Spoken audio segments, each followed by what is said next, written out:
संविधान के महत्वपूर्ण अनुच्छेद। मैं इस एक ही वीडियो में संविधान के जितने भी महत्वपूर्ण अनुच्छेद हैं सभी को कवर कराऊंगा। इसलिए ये वीडियो हो सकता है थोड़ी लंबी बने, और विश्वास रखिएगा जब वीडियो को पूरा आप एंड तक देख लेंगे तो आपका इस टॉपिक से क्वेश्चन गलत नहीं होगा, क्योंकि मैं बहुत ही सिस्टमेटिक वे से और ट्रिक से आपको समझाऊंगा। इसलिए बिना देरी किए हुए चलिए वीडियो को शुरू करते हैं। चलिए वीडियो की शुरुआत करते हैं और हम समझना शुरू करते हैं संविधान के महत्वपूर्ण अनुच्छेद के बारे में। अक्सर हम क्या गलती करते हैं कि जितने भी अनुच्छेद हैं इन्हें बीच बीच में से पढ़ना शुरू कर देते हैं, जिस करके ये हमें याद नहीं रहते। पर इस वीडियो में मैं आपको पूरा सिस्टमेटिक वे से इसे पढ़ाऊंगा, और जो भी है सबको मैं जहाँ पर जरूरत पड़ेगी ट्रिक से बताऊंगा। तो ये वीडियो काफ़ी इंपॉर्टेंट होने वाली है आपके लिए। तो चलिए इसको शुरू करते हैं। तो सबसे पहले हम जानते हैं कि संविधान में 22 भाग, 395 अनुच्छेद और 12 अनुसूचियां हैं। ये पहले मैंने आपको बता दिया। इससे पहले मैंने इसकी 2 वीडियो अपलोड कर दी है पॉलिटी की। अगर आपने नहीं देखी तो उस वीडियो को भी जरूर देख लेना। तो इसमें कितने भाग हैं? 22 भाग, 395 अनुच्छेद और 12 अनुसूचियां। हालांकि अब इसके अनुच्छेद बढ़कर 470 हो गए हैं, पर मूल रूप से ये 395 अनुच्छेद ही हैं। कैसे? क्योंकि 395 ए, 395 बी, 395 सी ऐसे करके ये जुड़कर लगभग 470 हो चुके हैं। पर हमें याद रखना है कि ये 22 भाग, 395 अनुच्छेद और 12 अनुसूचियां ही हैं। अब हम इसकी शुरुआत करते हैं। तो इसके पहले हम देखते हैं कि 22 भाग हैं। तो पहले भाग में 1 से लेकर 4 अनुच्छेद हैं, और इसमें क्या है? तो संघ एवं उसके राज्य क्षेत्र का वर्णन है। तो जैसे आप कोई भी किताब पढ़ते हैं तो सबसे पहले उसमें क्या होता है? उसकी इंट्रोडक्शन होती है। इसी प्रकार जो भारत का संविधान है, ये भारत किसी भी गणतंत्र देश के लिए, लोकतंत्र देश के लिए उसका जो संविधान है सबसे पवित्र पुस्तक होती है उसकी। तो जो भारत का संविधान है इसमें भी पहले इंट्रोडक्शन ही होगी भारत की। तो पहले अनुच्छेद में क्या है? तो पहले अनुच्छेद में बताया है कि भारत राज्यों का संघ है, इंट्रोडक्शन है। दूसरे अनुच्छेद में बताया है कि नए राज्यों का प्रवेश किया जा सकता है, मतलब जो नए राज्य हैं अगर भारत में शामिल होना चाहते हैं तो अनुच्छेद 2 के तहत इसमें शामिल हो जाएंगे। जैसे कि सिक्किम को हमने भारत में शामिल किया था। और अनुच्छेद 3 में क्या बताया गया है कि राज्यों के क्षेत्रों और सीमाओं और नामों में परिवर्तन किया जा सकता है। मतलब किसी भी राज्य की अगर सीमा है उसको बढ़ाया घटाया जा सकता है और उसके नाम में परिवर्तन किया जा सकता है। तो ये 3 अनुच्छेद आपको याद रखने हैं, ये इंपॉर्टेंट है पहले भाग में। उसके बाद हम देखते हैं भाग दूसरा। तो भाग दूसरा में 5 से लेकर 11 अनुच्छेद हैं, जिसमें नागरिकता का वर्णन है। बहुत इंपॉर्टेंट है, काफ़ी बार पूछा गया है कि नागरिकता का वर्णन किसमें है। तो ऑप्शन में ऐसे दिया होता है कि 5 से लेकर 11 अनुच्छेद, 11 से लेकर 16 अनुच्छेद। तो आपको कैसे पता चलेगा कि कौन सा अनुच्छेद है? तो इसे याद करने की बहुत ही अच्छी ट्रिक है। तो इसे आपको कैसे याद रखना है? इसकी ट्रिक है नागपंचमी। नागपंचमी से आप याद रख सकते हैं कि 5 से लेकर 11 अनुच्छेद तक नागरिकता का वर्णन है। कैसे? तो देखिए, नागपंचमी का नाग यानी कि नागरिकता का वर्णन, और पंचमी, तो पंचमी मतलब कि 5 अनुच्छेद से ये शुरू है, 5वें अनुच्छेद से शुरू है ना नागरिकता का वर्णन, 5 से लेकर 11 तक। तो नागपंचमी से आप इसे याद रख सकते हैं कि नागपंचमी जब भी आपके दिमाग में आए तो नागरिकता का नाग और पंचमी मतलब कि 5 से शुरुआत हुई है। उसके बाद हम देखते हैं भाग तीसरा। तो भाग तीसरे में 12 से लेकर 35 अनुच्छेद तक है, और इसमें मौलिक अधिकार यानी कि फंडामेंटल राइट्स का वर्णन है। तो इसके ऊपर मैं एक स्पेशल वीडियो बना दूंगा पूरे मौलिक अधिकार के ऊपर, क्योंकि काफ़ी इंपॉर्टेंट है। पर इसमें अभी हमें इतना ही जानना है कि भाग तीसरे में मौलिक अधिकार का वर्णन है। तो मौलिक अधिकार कौन कौन से हैं? जैसे कि समानता का अधिकार हो गया, स्वतंत्रता का अधिकार, शोषण के विरुद्ध अधिकार, धार्मिक स्वतंत्रता का अधिकार, संस्कृति और शिक्षा संबंधी अधिकार और संवैधानिक उपचारों का अधिकार। तो अभी हमें इतना जानना है कि 12 से लेकर 35 तक मौलिक अधिकार हैं। उसके बाद हमें देखना है कि भाग 4A, ये काफ़ी इंपॉर्टेंट है। 4 नहीं था, 4A, और इसका जो अनुच्छेद है वो 51A। इसमें मौलिक कर्तव्य का वर्णन है कि जैसे कि जो हमारा संविधान बना है, संविधान में हमारी भलाई के लिए बहुत से कानून हैं, पर जनता का भी तो ये फर्ज बनता है कि उसके देश के प्रति, तो इसलिए हमारे कुछ मौलिक कर्तव्य भी निर्धारित किए गए हैं। ये मैं कहाँ से ले गया है? तो ये स्रोत जो है ये रूस से लिया गया है, मौलिक कर्तव्य। मैंने आपको पिछली वीडियो में बताया था। जिसके रिलेटेड ये भी पूछा जाता है कि किसकी सिफारिश पर मौलिक कर्तव्य को संविधान में जोड़ा गया, क्योंकि इसे बाद में जोड़ा गया था। तो स्वर्ण सिंह समिति की सिफारिश पर वर्ष 1976 में, याद रखिएगा, वर्ष 1976 में 42वें संविधान संशोधन, मतलब संविधान में अमेंडमेंट किया गया था, और 42वें संविधान संशोधन के तहत इसे संविधान में शामिल किया गया था। किसे? मौलिक कर्तव्य को। ये सब कुछ पूछा जाता है कि किस संविधान संशोधन के तहत और कौन सी समिति की सिफारिश पर। तो स्वर्ण सिंह समिति थी और 42वां संविधान संशोधन था। तो 4A के बाद अब हम आगे देखते हैं भाग 5 और भाग 6। इसको साथ ही साथ याद करेंगे, क्योंकि साथ ही साथ इसको आप याद करोगे तो बहुत आसानी से याद हो जाएगा। मैं ट्रिक से आपको बताऊंगा। तो भाग 5 में है 52 से लेकर 151 अनुच्छेद, और भाग 6 में है 152 से लेकर 237 अनुच्छेद। ये आपको नहीं भी पता होगा तो काम चल जाएगा, क्योंकि मेन क्या पूछा जाता है मैं आगे आपको बताता हूँ। तो भाग 5 में मेन नहीं है, राष्ट्रपति के बारे में बताया गया है, और भाग 6 में राज्यपाल, क्योंकि दोनों एक ही जैसे हैं। केंद्र में जो भूमिका राष्ट्रपति की होती है वही किसी भी राज्य में भूमिका राज्यपाल की होती है, इसलिए मैं इसको साथ साथ कवर कर रहा हूँ, क्योंकि इस तरह आप पढ़ेंगे तो आपको ज़्यादा देर तक याद रहेगा। तो राष्ट्रपति का सबसे ज़्यादा इंपॉर्टेंट अनुच्छेद 52, इतनी बार एग्जाम में पूछा गया, हर बार शिफ्ट में पूछा जाता है कि राष्ट्रपति का पद किस अनुच्छेद में वर्णन है। तो अनुच्छेद 52 में। तो इसको आप याद कैसे करेंगे? तो मैं इसको आपको याद करने का तरीका बताता हूँ। तो इसको याद करने की एक ट्रिक है। देखिए, अगर आप कोई चीज़ इमेज से याद करते हैं ना, तो आपके माइंड में ज़्यादा देर तक रहती है, सबकॉन्शियस माइंड में आपके बैठ जाती है, वो चीज़ आप ज़्यादा देर तक याद रख सकते हैं। इसलिए मैं आपको इसे इमेज से याद कराऊंगा। तो आप देख रहे हैं ना, अनुच्छेद 52 है, इसी डिजिट से हमें याद होगा राष्ट्रपति पद के बारे में। देखिए, जो ये 2 देख रहे हैं ना, ये अब दो ऐसा लग रहा है जैसे किसी के आगे झुका हुआ है, गिड़गिड़ा रहा है। आगे आप देख रहे हैं ये 5 मतलब राष्ट्रपति। जब भी आपके दिमाग, क्योंकि जब भी आपको ये आएगा ना तो ऑप्शन ऐसे आएगा 52, ऑप्शन 53, 54, मतलब 7 वाले आएंगे, और आपसे पूछा जाएगा कि राष्ट्रपति पद का वर्णन किसमें है। तो आपको देखते ही पता लगना जाना चाहिए कि जो इसके आगे जो 2 है वो आपको ऐसा लग रहा है ना कि झुका हुआ है, और आपको पता है राष्ट्रपति के हाथ में बहुत पावर होती है, वो चाहे तो किसी की फांसी की सजा भी माफ कर सकता है। तो जो 2 है वो लग रहा है कि आगे उसके गिड़गिड़ा रहा है और माफी मांग रहा है, और जो 5 है आपको देख रहे हैं ना बैठा हुआ है। तो इससे आप पता लगता है कि जो राष्ट्रपति का पद है अनुच्छेद 52 में, ये एक ट्रिक है जिससे आप इसको याद रख सकते हैं। उसके बाद देखते हैं अनुच्छेद 53। अनुच्छेद 53 में क्या है? राष्ट्रपति का पद है तो उसके पास शक्तियां भी होंगी और कार्य भी होंगे। तो अनुच्छेद 53 में शक्ति और कार्य का वर्णन है।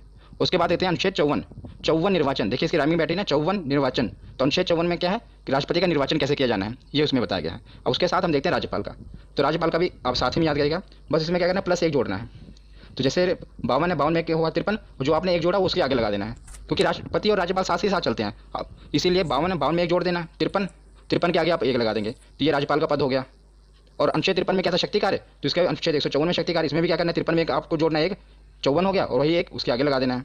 उसके बाद इसमें 54 में निर्वाचन था, इसमें 55 में निर्वाचन है, 54 में आपको एक जोड़ना है और वही एक इसके आगे लगा देना है। तो इन तीनों से आप ये तीनों साथ साथ याद कर रहे हैं, देखा कितनी आसानी तरीके से। और ये सभी 6 के 6 पूछे जाते हैं, आप एक ट्रिक से सबको याद कर सकते हैं। बस आपको क्या करना है, जैसे आपको ये इमेज से याद रहेगा ना राष्ट्रपति पद के बारे में, तो आपको पता हो कि राष्ट्रपति का पद है 52 पे, तो आगे उसकी शक्ति है, उसके बाद निर्वाचन है। तो 52 में आपने एक जोड़ा, कितना हुआ 53, जो आपने एक जोड़ा उसके आगे लगा देना 153, जिसमें राज्यपाल का पद है, उसके आगे उसके शक्ति कार्य हैं, उसका निर्वाचन है। इसे आप दोनों याद रख सकते हैं। उसके बाद हम राष्ट्रपति के आगे देखते हैं कि निर्वाचन तो हो गया, और राष्ट्रपति को हटाया कैसे जाएगा, क्योंकि ये तो लोकतंत्र है, मतलब यहाँ पर कोई भी सिक्योर नहीं है, हर आदमी के पीछे कोई ना कोई बैठा है उसको हटाने के लिए। तो अब इसमें देखते हैं अनुच्छेद 61, ये भी काफी बार पूछा गया है, महाभियोग। तो महाभियोग, इसके द्वारा राष्ट्रपति को उसके पद से हटाया जा सकता है, महाभियोग के द्वारा। महाभियोग के बारे में मैं आपको और भी बताता हूँ कि महाभियोग किसी भी सदन में लाया जा सकता है, चाहे राज्यसभा हो या लोकसभा हो। और महाअभियोग लाने से 14 दिन पहले राष्ट्रपति को सूचित करना पड़ता है, मतलब जब भी महाभियोग लाना है उसे 14 दिन पहले राष्ट्रपति को यह सूचित करना पड़ता है कि भाई साहब आप पे महाभियोग लगने वाला है। तो अनुच्छेद 61 के बाद अब हम देखते हैं अनुच्छेद 72, ये भी काफी बार पूछा गया है, क्षमादान। मैंने आपको बताया ना कि राष्ट्रपति के पास ये पावर होती है कि वो किसी को भी क्षमा कर सकता है, तो इसको भी आप कैसे याद करेंगे, बस दो से आपको बस यही इमेज आनी चाहिए कि जो दो है वो झुका हुआ है और गिड़गिड़ा रहा है, साथ आप देख रहे हैं राष्ट्रपति खड़ा हुआ है, राष्ट्रपति के आगे वो गिड़गिड़ा रहा है कि मुझे क्षमा कर दो, किसे आप याद रख सकते हैं, क्षमादान। 52 कैसे पता लगता है कि दो, तो आपको पता है कि 2 है आगे, तो मतलब राष्ट्रपति से रिलेटेड है, और उसमें 5 बैठा हुआ है, तो ये राष्ट्रपति का पद है, राष्ट्रपति को बैठाया गया है। और 72 में वो खड़ा हुआ और उसके सामने 2 गिड़गिड़ा रहा है कि मुझे क्षमा कर दो, तो इससे आप नंबरों से खेल सकते हैं। तो उसके बाद हम देखते हैं अनुच्छेद 123, अध्यादेश। ये भी काफी इंपॉर्टेंट है अध्यादेश। कि अध्यादेश में क्या होता है कि जब लोकसभा और राज्यसभा की बैठक ना चल रही हो और देश में किसी जरूरी कानून की आवश्यकता होती है, तो राष्ट्रपति हस्ताक्षर करके कानून बना सकते हैं, पर मंत्रिमंडल की सिफारिश पर ही वो कानून बना सकते हैं, कि मतलब मंत्रिमंडल, प्रधानमंत्री ही, उनकी सिफारिश पर ही ये कानून बनता है। आपको पता होना चाहिए कि भारत में कानून कैसे बनते हैं। आपको पता है 3 स्टेप होते हैं, पहले स्टेप में लोकसभा में पारित होना चाहिए, फिर राज्यसभा में, फिर उसके बाद राष्ट्रपति के हस्ताक्षर होने चाहिए। कितने स्टेप हैं, 1 2 3, बस इसी से आप याद भी रख सकते हैं। देखिए 1 2 3, तो 1 2 3 सीधे ही तीनों स्टेप हटा के सीधे राष्ट्रपति के साइन करा के सीधा कानून बन जाता है। मतलब ये ट्रिक हो गई, 1 2 3, 3 स्टेप होते हैं, पहला लोकसभा, फिर राज्यसभा, फिर राष्ट्रपति, और अध्यादेश लाकर क्या किया जाता है, इसको खत्म करके सीधा राष्ट्रपति के हस्ताक्षर कराए जाते हैं और कानून बना दिया जाता है। तो अनुच्छेद 123 के बाद हम देखते हैं अनुच्छेद 143। तो अनुच्छेद 143 में क्या है कि राष्ट्रपति को अगर कानूनी सलाह की आवश्यकता होती है तो वो सीधा सुप्रीम कोर्ट से सलाह ले सकता है। पर आपको यह भी याद रखना है कि ये क्वेश्चन पूछा गया कि अगर वो सलाह देते हैं तो क्या वो मानने के लिए बाध्य है राष्ट्रपति, तो आपको ये याद रखना है कि वो बाध्य नहीं है। वो मतलब सुझाव ले सकते हैं, पर ये नहीं है कि उन्होंने कोई सजेशन दे दी सुप्रीम कोर्ट ने तो राष्ट्रपति उस पर बाध्य नहीं है, वो चाहे तो माने या चाहे तो ना माने। तो आपको याद रखना है 143। ये सभी मैं आपको राष्ट्रपति के रिलेटेड बता रहा हूँ, इसलिए मैंने एक हेडिंग में सारे कवर कर दिया कि जो भी राष्ट्रपति से रिलेटेड है और ये राज्यपाल वाले। उसके बाद हम देखते हैं उपराष्ट्रपति, राष्ट्रपति, उपराष्ट्रपति। तो उपराष्ट्रपति का वर्णन है अनुच्छेद 63 में।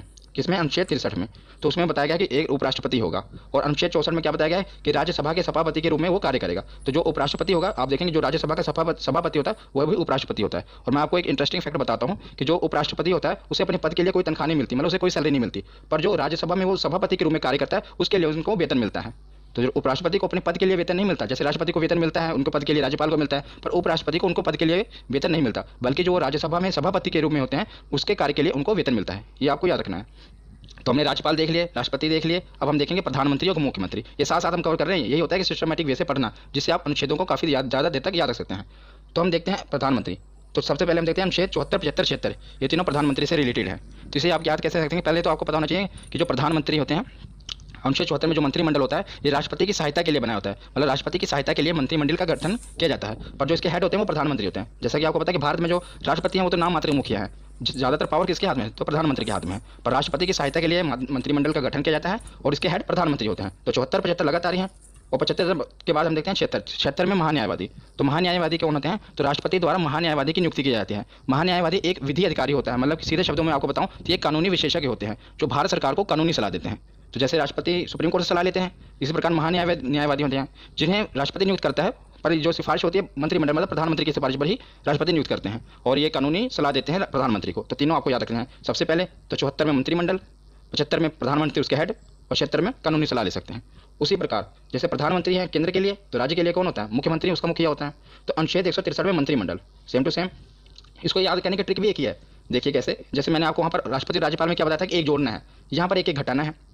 जैसे 74 हैं, क्योंकि जो अगर आपको देखा जाए प्रधानमंत्री की पोस्ट बड़ी है, मुख्यमंत्री एक स्टेप उससे नीचे ही है। आपको याद करने के लिए बता रहा हूँ, ऐसे नीचे है ना, एक स्टेप नीचे, तो बस आपको एक स्टेप नीचे घटा देना है। जैसे 74 मंत्रिमंडल है, आपको दोनों में एक एक घटा देना है। 4 में से गया 3, 7 1 6, और जो एक घटा है आपको आगे लगा देना है। 163 आ गया। ऐसे आगे 75 में भी करना है तो 164 आ जाएगा, 76 में भी करोगे तो 165। मतलब इन तीनों से आप इन तीनों को याद कर सकते हैं। जैसे राष्ट्रपति के राज्यपाल याद कर लिया, प्रधानमंत्री का याद किया तो मुख्यमंत्री का याद कर लिया। तो तीनों साथ साथ ही हैं। मंत्रिमंडल इसमें 74 में है, अनुच्छेद 173 में 163 में मंत्रिमंडल है, इसमें 75 में प्रधानमंत्री हैं, तो 164 में मुख्यमंत्री हैं, और 76 में महान्यायवादी हैं, तो 165 में महाधिवक्ता। मुख्यमंत्री के लिए महाधिवक्ता होता है। जो काम मतलब कि महान्यायवादी प्रधानमंत्री के लिए करता है, वही काम महाधिवक्ता मुख्यमंत्री के लिए करता है। और जो महाधिवक्ता है, इनकी नियुक्ति कौन करेगा? तो जैसे वहाँ पर राष्ट्रपति करते हैं, तो यहाँ पर राज्यपाल करेंगे। तो एक ट्रिक से आप इन 6 को याद कर सकते हैं। तो प्रधानमंत्री और मुख्यमंत्री तो हमने देख लिए। अब हम आते हैं संसद पर, क्योंकि कानून कहाँ पर बनेंगे? संसद में।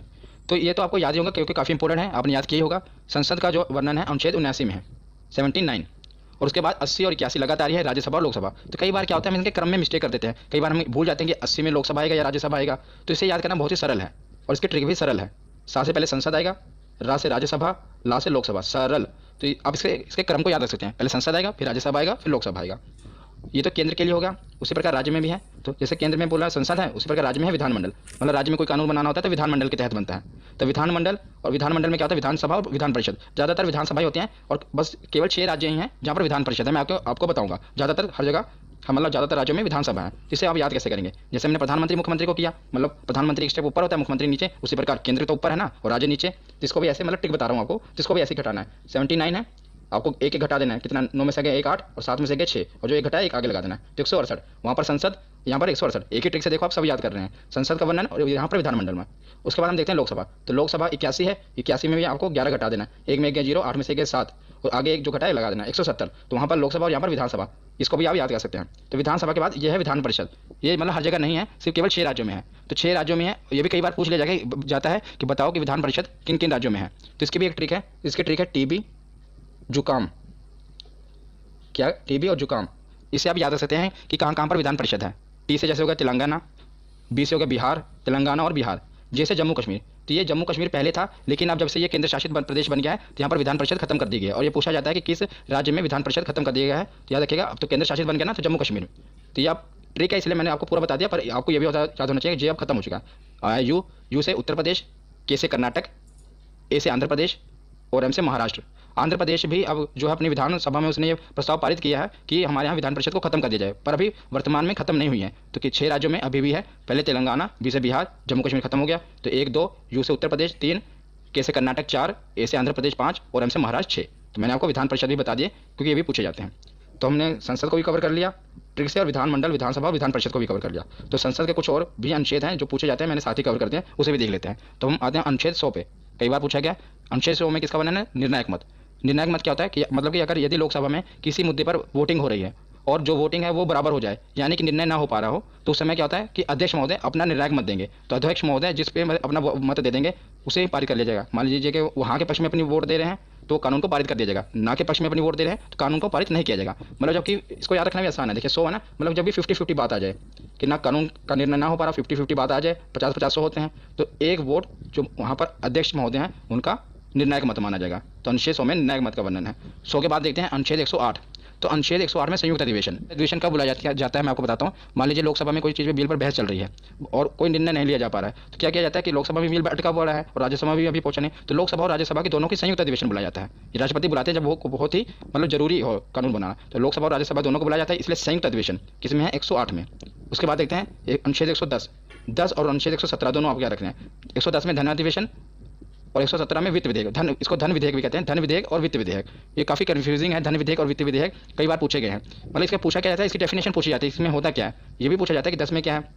पहले तो आप याद रखें 10 और धन, 10 और धन। 110 में धन अधिवेशन और 117 में विधेयक, धन विधेयक और वित्त विधेयक। तो धन विधेयक क्या होता है, सरल भाषा में आपको बताता हूँ कि सरकार की धन लाने की प्रक्रिया को धन विधेयक कहते हैं। मतलब सरकार की धन जुटाने की प्रक्रिया को धन विधेयक कहते हैं, और जुटाए हुए धन को विकास पर खर्च करने की प्रक्रिया को वित्त विधेयक कहते हैं। ये सरल शब्दों में है। और मैं अगर थोड़ा और इसको डिफाइन करूं तो जैसे आपको पता है विधेयक 2 प्रकार के होते हैं, धन विधेयक और वित्त विधेयक। धन विधेयक सबसे पहले लोकसभा में प्रस्तुत किया जाता है, ये आपको याद रखना है कि सबसे पहले से कहाँ प्रस्तुत किया जाता है, लोकसभा में प्रस्तुत किया जाता है। और धन विधेयक होता क्या है, जब सरकार को टैक्स से रिलेटेड कोई बिल लाना है, मतलब टैक्स घटाना है बढ़ाना है, तो उसे धन विधेयक कहेंगे। और सरकार को बोरोइंग यानी कि कर्ज लेना है, तो जो बिल होगा, जो कर्ज लेने के लिए जो बिल पेश किया जाएगा उसे धन विधेयक कहेंगे। मतलब धन जुटाना ही है ना, बोरिंग करना, कर्ज लेना है। और जो उस कर्ज लिए हुए धन को, मतलब जो भी सरकार ने धन जुटाया है उसको खर्चा करना है, पुल बनाना है, सड़कें बनानी है, तो वो वित्त विधेयक में होगा। तो याद रखिएगा, धन विधेयक और वित्त विधेयक दोनों साथ साथ हैं। 110 में धन विधेयक है और 117 में वित्त विधेयक है।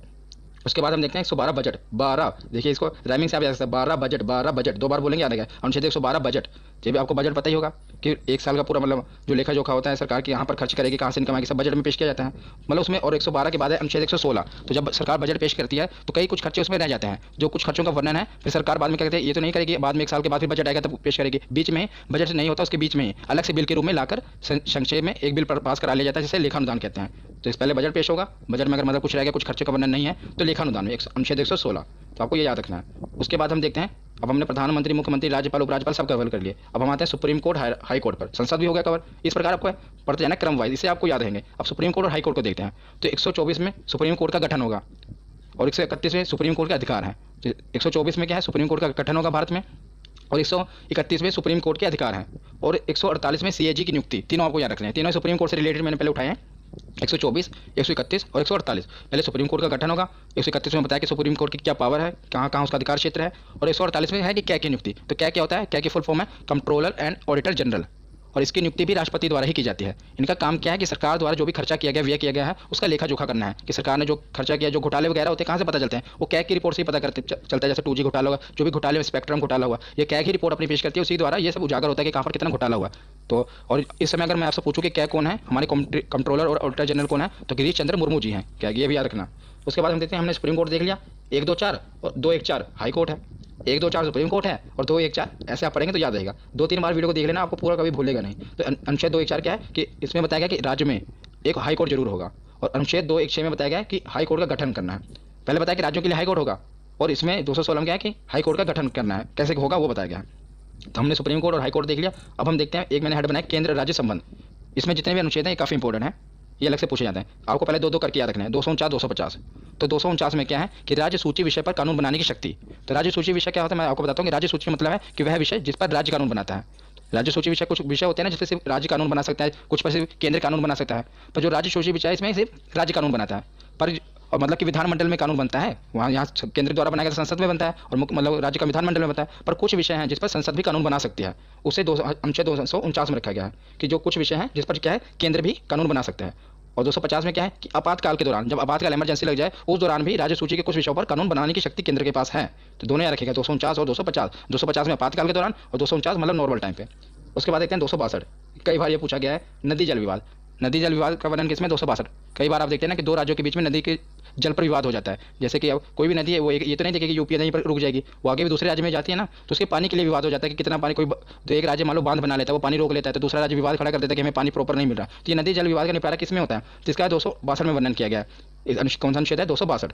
और 262 और 263 आपको साथ में याद रखने हैं। 263 में क्या, अंतर्राज्यीय परिषद, मतलब अंतर्राज्यीय विवाद इसमें है कि दो राज्यों के बीच कोई विवाद हो जाए तो उसे कैसे सुलझाना है, और उसमें संसद कानून बना सकती है। याद रखना, इसमें भी संसद कानून बना सकती है। तो 262 में नदी जल विवाद है और 263 में अंतर्राज्यीय परिषद है।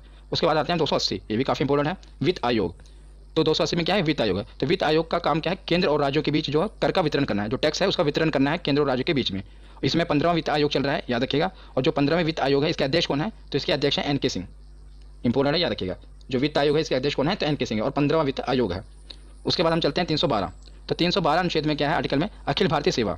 अखिल भारतीय सेवा के दिन क्या क्या आता है, आपको पता होगा, 3 चीज़ें आती हैं, एक IAS, एक IPS और एक IFS।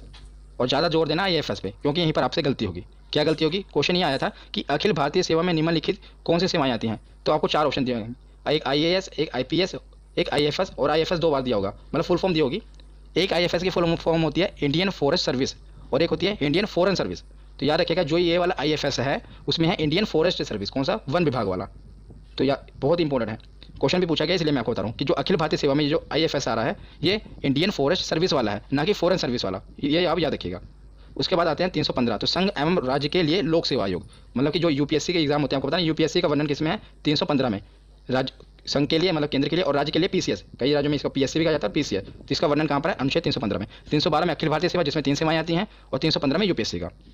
तो केंद्र और राज्य के बाद अब हम आते हैं, हमने संसद भी देख लिया, प्रधानमंत्री, मुख्यमंत्री सब कुछ हो गए। अब आते हैं निर्वाचन में, मतलब चुनाव भी तो होने जरूरी है, तभी तो सब चुने जाएंगे। तो निर्वाचन आयोग, तो अनुच्छेद 324 के तहत निर्वाचन आयोग का गठन किया गया, इलेक्शन कमीशन का, किसके तहत, 324। तो उसके बाद आते हैं राजभाषा। और अनुच्छेद 343 के तहत हिंदी हमारी राज्य भाषा है। याद रखिएगा, राज्य भाषा का है, मैंने राष्ट्रभाषा नहीं। अनुच्छेद 343 के तहत हिंदी जो हमारी है राज्य भाषा है। और कौन सी लिपि है? तो देवनागरी लिपि है। उसके बाद ये है सबसे मोस्ट इंपोर्टेंट, आपातकाल। हर बार पूछे जाते हैं एग्जाम में, और तीनों याद करने में बहुत ही सरल हैं। 352, उसमें 4 जोड़ा 356, उसमें 4 जोड़ा 360, 52 4 56 460। तो 352 में क्या है? राष्ट्रीय आपातकाल।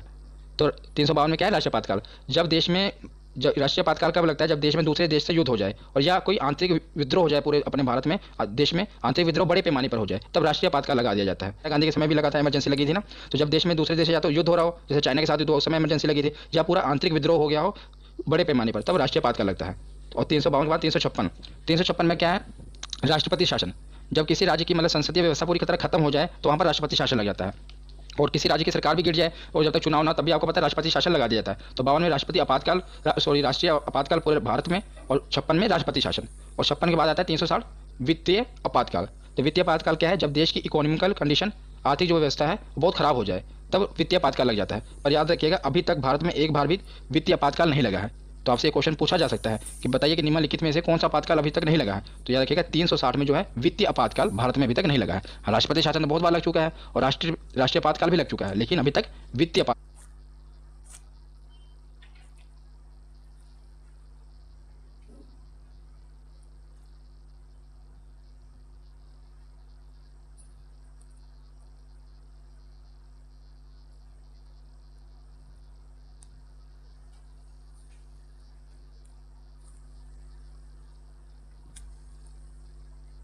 नहीं लगा है।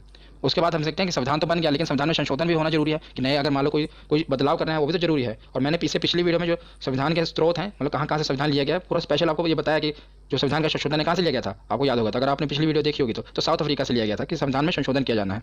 तो आपने अगर वो वीडियो नहीं देखी तो देख लेना। तो अनुच्छेद 368 में है कि संविधान में संशोधन किया जा सकता है। इसका वर्णन किसमें है? अनुच्छेद 368, 326 628 368 में। अब कुछ लास्ट बचे हैं, अन्य महत्वपूर्ण है, इससे भी हम पढ़ लेते हैं क्योंकि बाकी सब हेड के अंदर थे। मैंने राष्ट्रपति के अंदर कुछ था, कुछ मुख्यमंत्री के, ये कुछ बचे हुए थे और ये पूछे गए, इसलिए मैंने इसे अलग से कवर कर लिया। बस लास्ट ही है।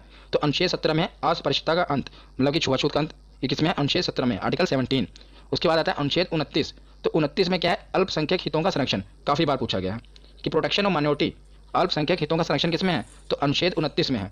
तो इसे आप कैसे याद रख सकते हैं? बस उन्हीं नंबरों से खेलिए। 29 धोगी में तो मैंने आपके दिमाग फिट कर दी। क्या है कि आदमी गिड़गिड़ा रहा है, झुका हुआ है।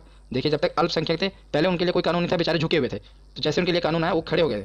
नो क्या बता रहा है आपको कि वो पूरा एकदम सीना तान के खड़ा है, पहले गिड़गिड़ा रहे थे। तो ये इससे मतलब अनुच्छेद 29 है, अल्पसंख्यक के हितों के संरक्षण करने के लिए है। नंबर से आप खेलिए, इससे आपको याद रहेगा। 29 के बाद देखते हैं अनुच्छेद 40। 40 में क्या कि पंचायत राज प्रणाली, इसका वर्णन अनुच्छेद 40 में है। अब लास्ट में देखते हैं अनुच्छेद 32, मोस्ट इंपोर्टेंट है। क्यों इंपोर्टेंट है मैं आपको बताता हूँ। अनुच्छेद 32 के पहले जान लेते हैं। तो संवैधानिक उपचारों का अधिकार, और इसे heart and soul of Indian constitution भी कहा जाता है। Heart and soul of Indian constitution इसे क्यों कहा जाता है? तो अनुच्छेद 32 में ये कहा गया है कि अगर किसी भी आदमी का, चाहे आम आदमी हो, और उसके अगर फंडामेंटल राइट्स यानी कि मौलिक अधिकारों का हनन हो रहा हो, तो सीधा इसके लिए वो केस सुप्रीम कोर्ट में फाइल कर सकता है। तो इसके खिलाफ मतलब केस में कहाँ डायरेक्ट सुप्रीम कोर्ट में जा सकता है अगर उसके मौलिक अधिकारों का हनन हो रहा हो। इसलिए इसे heart and soul of Indian constitution कहा गया है। किसे? आर्टिकल 32। तो ये वीडियो आज यहीं पर खत्म होती है। कैसी लगी आपको ये वीडियो? कमेंट सेक्शन में जरूर बताना। धन्यवाद।